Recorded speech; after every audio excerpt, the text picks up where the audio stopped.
guys, how you going? Hope you're all doing very well. This afternoon I'm going to be doing another movie review. This movie is a comedy from South Africa, English language, released in the year 2021, directed by Ryan Kruger, and this film is called Fried Barry. So Fried Barry is set in Cape Town, South Africa. You've got a man named Barry who's a chronic drug addict. He neglects his wife and young son. He's gone for days on end because he's always looking for his next fix. So it's clear that he's a very despicable human being. But then one evening, when he's completely off his chops on drugs, he gets abducted by aliens, and when he comes back down to Earth, we realise that an alien has followed him and is actually taking control from within. So not only does Barry have to contend with a highly dangerous amount of drugs he's just consumed, but he also has to try and get rid of this entity as he goes down increasingly bizarre situations as the night unfolds. So whether or not the situation gets completely out of control is something you're going to have to find out for yourself, because that's as far as I'm going with my synopsis. Now my thoughts on Fried Barry.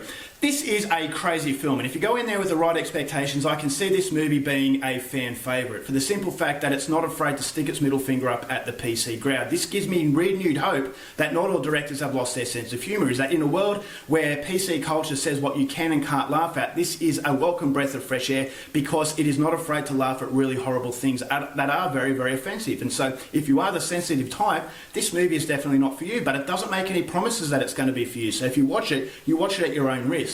And so this is a film that is absolutely filthy. It's a movie that is a comedy, but it does have a very strong horror aspect because of how dirty the movie is, not only through the use of drugs, but also just the feeling you get, and the sexual content is all just very offensive. It's just all very, very dirty, and it just has that strong level of human depravity, human filth, and it makes you want to go out and have a shower at the end of it. And so I thought that was as a result of the absolutely fantastic cinematography and the production that the movie produces. Now, the production of the film is actually very, very important because of the fact this movie doesn't follow a conventional plot. Now, I wasn't surprised to learn that this movie was actually supposed to be a short film, but the director actually wanted to make it a feature. And so, as a result of that, I actually felt as though I was always watching a short film, but it never outstayed its welcome because this is definitely a movie you experience as opposed to gravitate to someone on an emotional level. And what I mean by that is that this is a film about Barry who's going around, and the use of the camera is very, very shaky, and usually a lot of people have a problem with shaky cam, but I actually thought the shaky cam worked in this case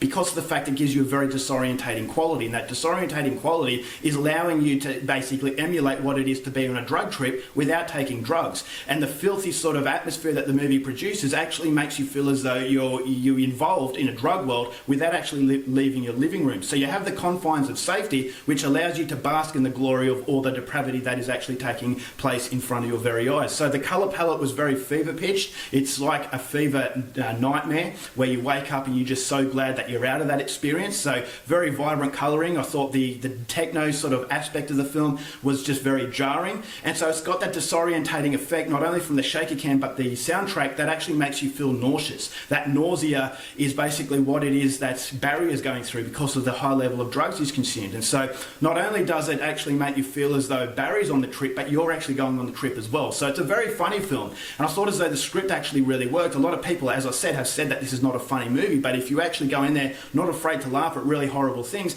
this is a film that will get you in a very dark way. I thought as though some of the interactions with these very bizarre characters was fantastic, and I thought as though Gary Green, who played Barry, was second to none. His performance was brilliant. Now, apparently he's a model. He doesn't look like a model in this film. He's a very ugly individual, and that basically matches the whole tone of the film. It's very, very ugly, but there's a strong sense of entertainment. And so whether it's Barry looking at someone in a really weird way, or it's just some of his actions or his dancing in the nightclubs, I felt as though this is a good old-fashioned comedy. It's not afraid to laugh at itself. And so if you go in, as I said, with the right expectations, Fried Barry is definitely for you. So it's got very, very high use of impact drugs. I thought the drug scenes were actually quite hardcore. There's a lot of high-impact sex scenes. The sex was quite explicit, and there's some really, really grotesque things that happen with these sex scenes that I thought was really good once again. There's a little bit of violence thrown in there as well. So it's not a straight out horror film. I would say it's just a really dark comedy, a very depraved dark comedy that I definitely think a lot of people need to go out there and check out. So Ryan Kruger went in there basically not telling a conventional story, but actually making it 3/4 of the way through. And so the majority of the film actually warrants a viewing, which is something I really liked. I didn't know what to expect from this movie being on Shudder, but what I got was a movie that was a lot better than I actually thought. I thought it's a little bit low budget, and I thought the low budget actually helped it emulate the life that it wanted to. And so you have a lot of qualities in this movie that make it really, really enjoyable. And it's definitely not the worst 90 minutes that you will spend. If I have problems with Fried Barry, it's definitely a novelty film.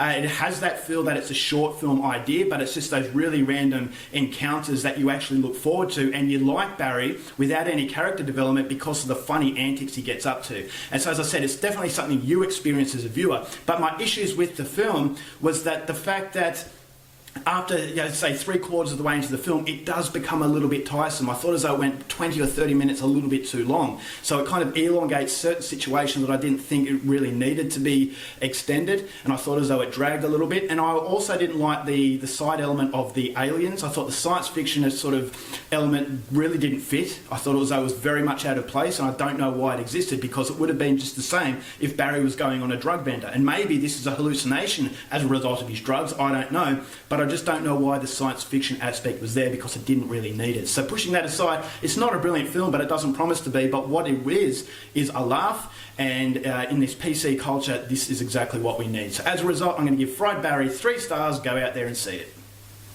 Alright guys, that's it for my review. Hope you enjoyed it. Thanks for watching movies, and I'll see you later.